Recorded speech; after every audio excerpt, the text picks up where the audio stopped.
I'm Tom Baughn. I'm a Master Gardener here in Fauquier and Rappahannock County unit, and I actually teach the class to the new intern Master Gardeners on tree fruit and small fruit.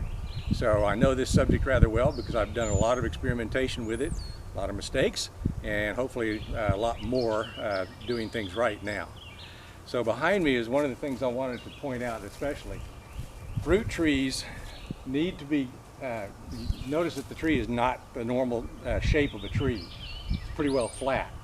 This is how you should keep a fruit tree and prune it, and keep it pruned that way. Otherwise, all you'll do is get fruit up on the top of it that you have to then climb up on a ladder dangerously and try to pick, or get one of those long poles to do it. But this is much better because you've got to do a lot more things than just pick fruit with this during the year. You've got to thin out the fruit. Otherwise, the tree will thin it out for you. You'll come out here one morning and all of a sudden your apples are all over the ground. And you think that the thing's dying. No, it's the tree saying, I can't grow this many apples. And it basically gets rid of some of the apples that it can't grow. So that's part of it. Okay, so that's one tree. Here's another one I wanted to show you the difference between. This is a standard size tree and this is a dwarf. So you can see the relative difference between the two. I readily recommend for most people doing backyard fruit work, trees, to go with the dwarf. It doesn't take near as much room as you can see. This is 2 and 3 times almost as big as this is. And then if you look here, this is my big pear tree, standard size. It's a keeper pear. I get several bushels of pear off of this tree every year. And that's another thing. If you don't thin your fruit out so that the tree is not overwhelmed, it will eventually, fairly early after you plant it actually, it'll get into a cycle of only producing fruit every other year, because it will basically exhaust itself in one year and then have to take a year off basically to recoup and then do more the next year, the following year. So it's only every other year that you'll get fruit. Okay? This is another way of growing tree fruit that I'm experimenting with. It's called single leader spindle growth. Now there's other names it goes by sometimes too, but that's the one that I learned. And you'll notice, come on over here a little bit and kind of rotate over to there please. You'll notice how the trees are planted 3 to 4 feet apart instead of 20 or 30 feet apart like they were over in the other trees that we started with. So basically you just let it grow up about 6 or 7 feet, and you let the horizontal shoots come out no more than 18 inches. And they say that when you plant this way, you can produce 3 times as much fruit per acre when you grow your fruit this way.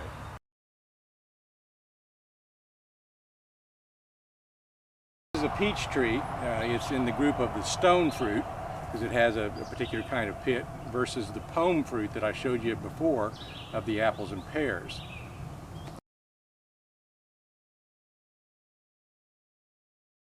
This is one of the small fruits that you can grow. It's basically a grapevine, but you'll notice there's special ways that you need to grow it, otherwise you just get kind of a tangled mess. And also you'll pretty well have to net it unless you want to just give all your grapes to the birds. You want to keep it pruned open because the biggest problem we have in Virginia with the humid weather that we have is the fruit gets black spot. It's a fungus basically. You don't have decent enough air circulation, and again, if you haven't spaced out the bunches of grapes that you're growing, you're going to get a problem with that. Fruit clusters already have been growing already.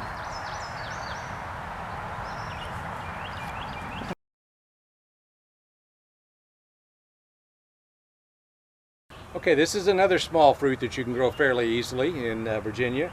These are raspberries, and you see how I've got them kind of cordoned up there to keep them upright so they're not sprawling all over the ground, which makes it very hard to harvest, of course, and makes them more susceptible to diseases as well from the weeds and everything that grow amongst them then. You see a nice little small bumblebee over here already. These plants actually are what are called everbearing, which is a little bit of a misnomer. They do bear 2 crops of fruit every year, however.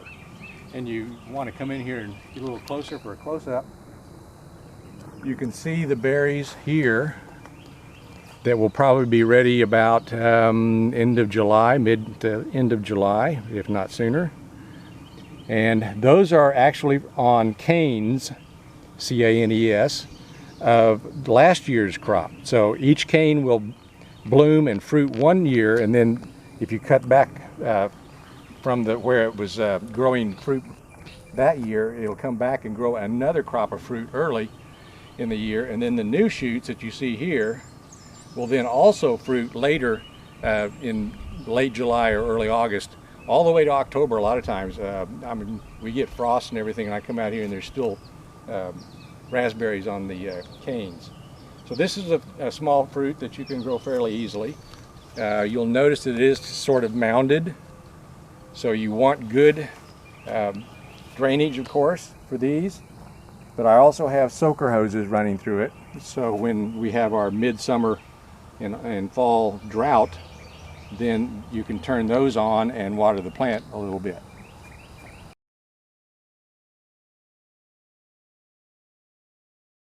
These are my blackberries, and they do the same thing actually. You'll see the berries that are on here already are from last year's canes, and I'll get fruit from those pretty soon as well. Then you'll notice the trellising, and I do have them kind of either tied up or attracted or attached to the thing with certain rubber bands that'll expand automatically. So, again, you can see the difference between the last year's canes that have fruit on them and then the new growth of this year's. I need to pull that around so that it's over here.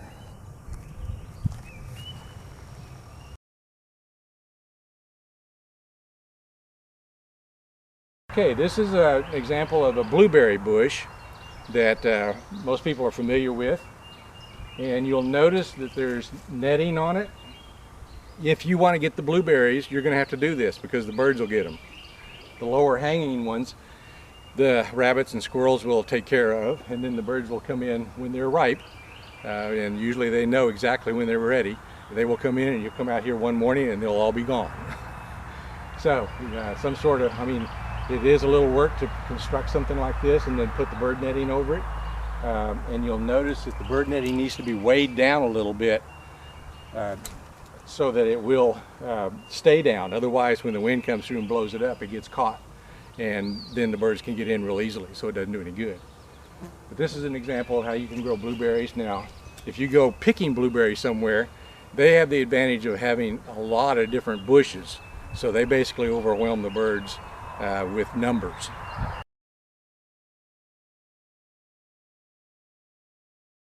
The last one I want to cover today is a gooseberry. Some people are familiar with gooseberries, but they're familiar with the green ones that are tart, like a cranberry. This is a different one. This is actually a red gooseberry. You have to let it ripen all the way, but once you do, it has a fairly sweet kind of blueberry-ish taste. That kind of sweetness, where it's not, you know, real strong sugar or anything, but it has a sweet taste to it.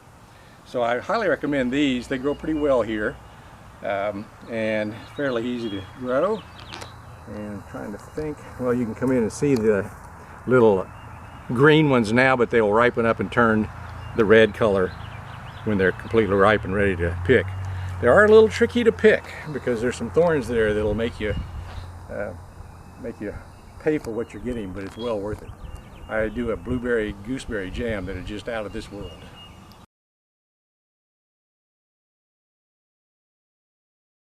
Hey, I thought I could offer an update too on some of the vegetable gardenings that we went over before, so you can kind of see how they're working out.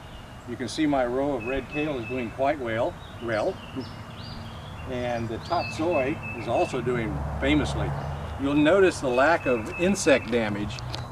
Have just a little bit that the row cover actually helps prevent the insects getting in here and chewing them all up really bad. You still get a little bit, but not much. I've also got have my Malabar spinach growing. You can see the little seedlings down there, and we can maybe do some updates on that at some point too, because it gets huge when it climbs up the trellis and is ready to harvest.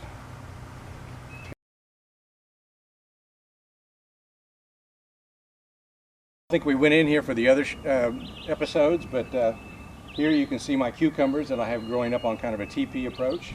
These are Japanese cucumbers actually, burpless, and don't have to peel them or anything. Very high in vitamin C.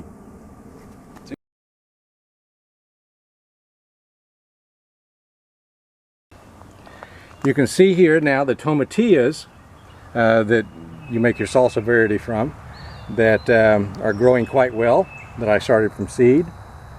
And they were also under the little mini greenhouses that you saw in the earlier episodes.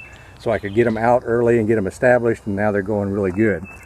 Now as you pan back, you can see the garlic that's growing around here. I don't remember if I mentioned this before or not, but I always plant garlic all the way around my raised beds. It tends to keep out the squirrels and the rabbits that way. So that's a little trick I learned. And of course, garlic is great. You can eat some of it and then replant some of it for next year. So it's kind of a renewable plant.